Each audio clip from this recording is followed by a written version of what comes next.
So as we go through the home buying search, one thing that I love to educate my buyers on is this idea of red, yellow, and green flags when we're going through homes. I've done a lot of investing. I've done flips. I own rentals. I have a heavy hand in working with contractors, and I have seen the good, the bad, and the ugly as far as craftsmanship goes. So as I tour through homes, while I'm not a home inspector, one thing I typically try to educate my buyers on are things that look really bad and are most likely defective items in a home, things that might necessarily not be defective, but something that might need a little bit of an extra eye on. And obviously those things that are like, wow, like they really went above and beyond with these homes. And I'm going to try to give you some examples of each, and I'll also include a little PDF. Just make sure, again, as you're walking through the homes, either yourself or your real estate agent is helping you identify certain ones. So a big one for the actual red flag side of things is going to be things like negative grade. And what a negative grade is basically that the area, the soil around your home is actually pushing in towards the home. So you may basically have a garden, and the garden, instead of, this is the wall of the home, is not sloping this way, but is sloping this way. It's pushing water into the home, and that is a red flag, right? So with that, that is something that most likely you're going to see a lot more moisture penetration, things along those lines, and that's going to be a problem later on. Then we might see a yellow flag.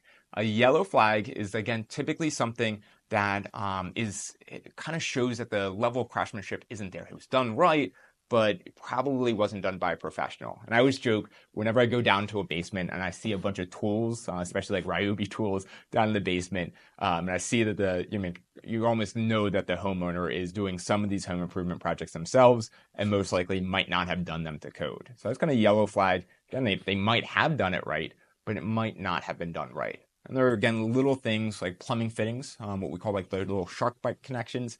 Those are typically very DIY friendly, and most likely it wasn't done by a professional, versus ProPress fitting, which again costs or takes a $3,000 machine to operate.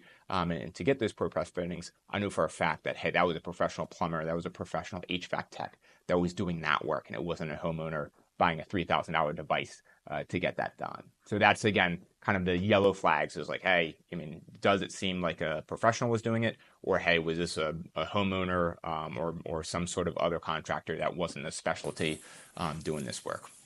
And the green flags are typically where you see what we call the pride of ownership.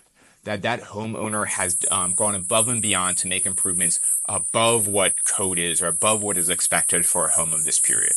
So you might see this with them adding in insulation after the fact. You might see this as them having their basically, if you look on the side of the HVAC system, you might see a sheet of every single year it has been inspected and cleaned by professional service, and they have termite monitoring even though they don't ever have no records of termites, or that they have an electrical system that has been updated with not only GFCIs but also AFCIs.